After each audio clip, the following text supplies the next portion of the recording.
se extrai o seguinte: para que você possa ter critérios, para que você possa ter esse entendimento de que, bom, aconteceu alguma coisa esquisita, ou alguém está falando que aconteceu alguma coisa esquisita, o que pode ser isso? Só para você fazer essa pergunta, o que pode ser isso?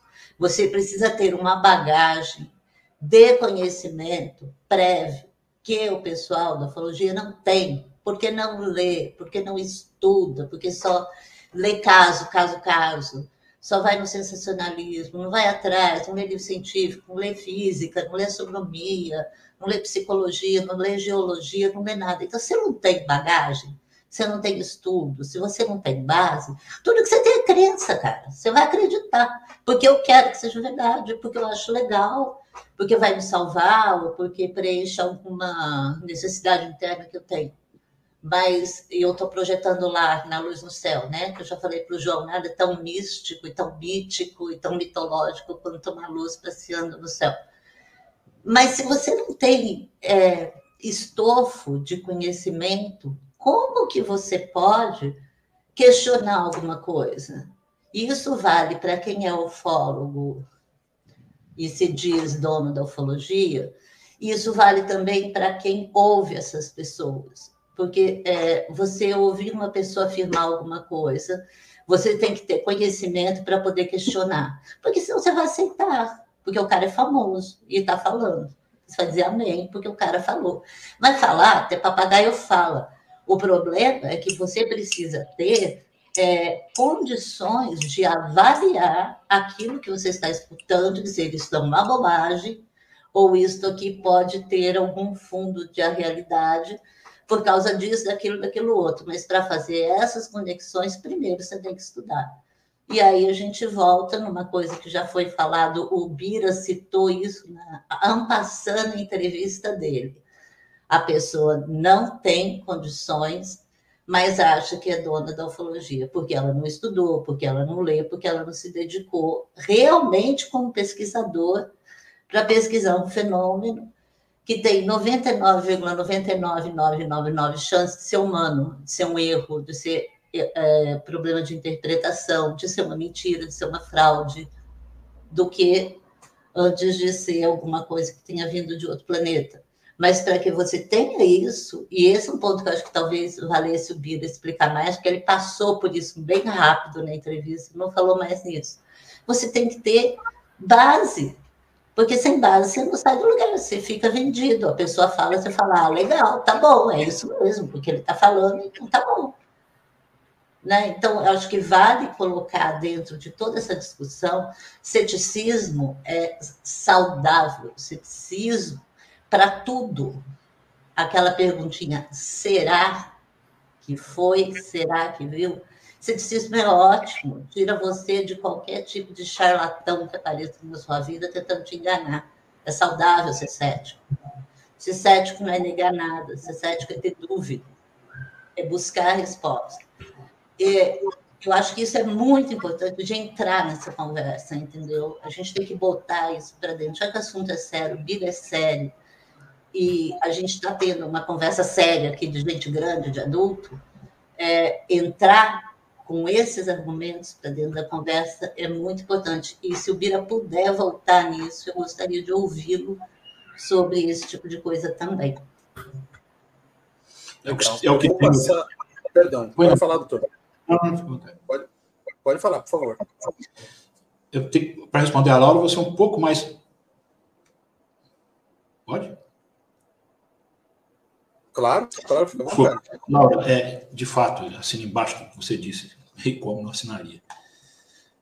As coisas começam a se projetar, evidentemente, em certas manifestações que nos deixam entristecidos nessa área que você disse aí, sob esse ângulo que você mencionou. Uma coisa que a gente ouve muito, você não está acreditando mais no caso X ou caso Y? Não acha mais que UFO seja nave espacial? Então prova que não é. Não existe, eu diria, uma gafe de ordem filosófica tão evidente como dizer isso, que a gente tem que provar que o UFO, que disco voador, não existe como ser de outro planeta. É um exemplo. esquecendo daquilo, né, que a gente sempre comenta, isso é extraordinário demais. Então, com quem ficam os ônus de prova? Até na minha área de profissão, né? Quando alguém alega que algo é positivo, afirma que existe, é ele que tem que provar. Não é quem nega, não. Né? A não ser que eu chegue publicamente, sem mais nem menos, e disser assim, disco voador não existe. Eu tenho condição de provar, porque isso é uma afirmação. Porque disco voador não passa de uma alegoria, de uma ficção, de quadrinho, de filmes trash, ficção, enfim. Muito bem. Mas quem alega o extraordinário tem que provar. Laura, eu vi muito além disso o seguinte. Outro absurdo, que também constitui, como você acaba de dizer, e outros também disseram, aquela lacuna de ignorância que precisa ser preenchida. Eu ouvi também, para minha surpresa, alguém dizer certa feita, olhe, enquanto os astrônomos, a NASA, até o Vaticano, grandes institutos e centros gastam bilhões de dólares procurando a vida, ou provável existência de vida em outros planetas, como exoplanetas, etc., estão perdendo tempo, porque o fenômeno está aqui dentro. A vida extraterrestre tem que ser buscada aqui na Terra. Mas extraterrestre, como é que vai buscar aqui na Terra? Ô, Birajara, mas você está exagerando, a questão de retórica não é questão de retórica, não. É uma questão de que temos que tomar cuidado com nossos termos, que eles condicionam o nosso próprio raciocínio. Ora, se eu vou buscar a vida extraterrestre só dentro da Terra, por não ter condições de buscar lá fora, mas que vida é essa lá fora, que ela está aqui dentro, segundo a minha concepção? Isso eu faço questão de frisar, mesmo que alguns achem absurdo, que acham que este é o meu viés. Mas eu afirmo. Então eu acho isso uma escabrosidade, afirmar um negócio desse. Até porque naves estão aqui, naves já foram capturadas, foram bombardeadas, foram derrubadas, abatidas, seres foram colhidos, como em vários casos célebres, né? Foram, mas quem é que afirma isso? A ufologia. Não é só a ufologia, não. David Grush que afirma isso. Outros vários antes dele já afirmaram também. Cadê a prova? Como dizem alguns, eu tenho que dar razão como ufólogo. Mostrem-me essa nave.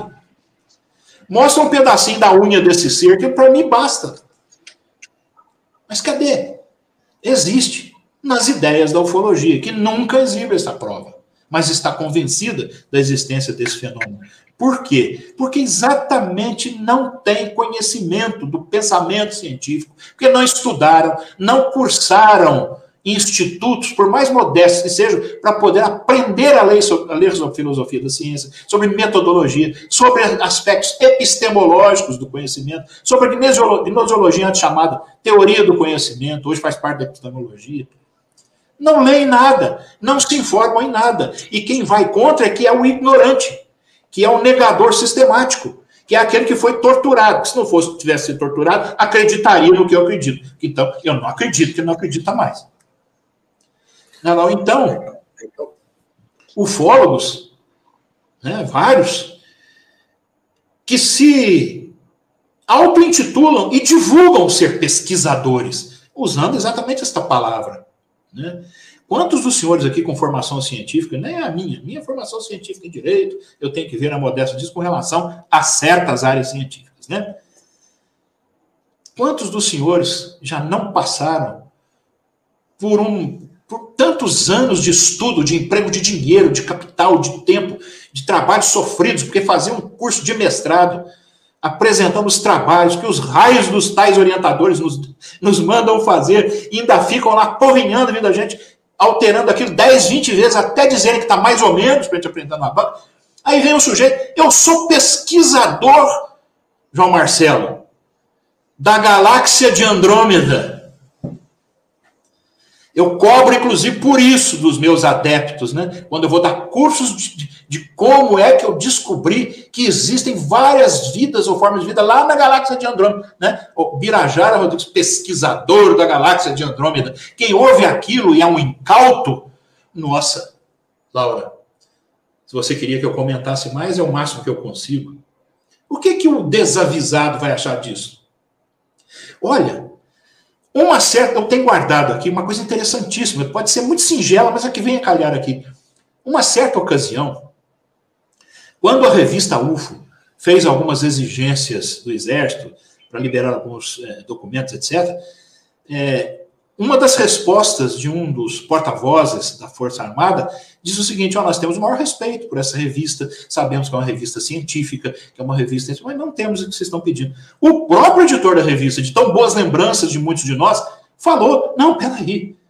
Ele achou isso tão inesperado que ele mesmo falou: não, peraí, isso aqui não é revista científica, não. E não é mesmo, nunca foi.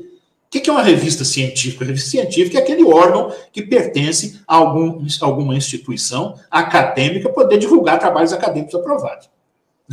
Isso é uma revista científica. Então ele mesmo falou: não, isso aqui não é revista científica. Não, peraí, agora você está também exagerado. Né? Acontece, mas não. Muita gente se dizendo, Laura, credenciada em certas áreas, que eu sei, tá bom, não basta o diploma, essa pessoa pode ser uma autodidata, maravilha, mas cadê o conhecimento mínimo demonstrado para evidenciar, pelo menos teoricamente, o que pode ser evidenciado, se só teoricamente, não é só materialmente, não. Né? A teoria de Popper, nesse ponto, já foi suplantada, principalmente por Thomas Kuhn e tantos outros, né? Cadê, pelo menos teoricamente, a prova disso? A prova disso está aí no caso Varginha. A nave foi abatida, caiu, foram recolhidos seres, um estava vivo, foi para 2 hospitais e foi para os Estados Unidos. Beleza. Existe prova disso? Juridicamente, até poderíamos, em tese, dizer que existe, mas é uma prova discutível. Cientificamente, é uma prova absolutamente inútil, porque não se acompanha de um outro arcabouço de provas que possam dar uma evidência a ela, tornando-a concreta. Não existe isso. Existe o depoimento de 2 militares que eu conheço do Exército, de um do Corpo de Bombeiros que eu conheço. Tá bom, Sérgio Foles, eu não conheço os outros, parabéns, maravilha. Isso veio como fruto da sua contínua pesquisa. Não fui eu que vi. Eu não tenho essas testemunhas. Não conheço essas testemunhas.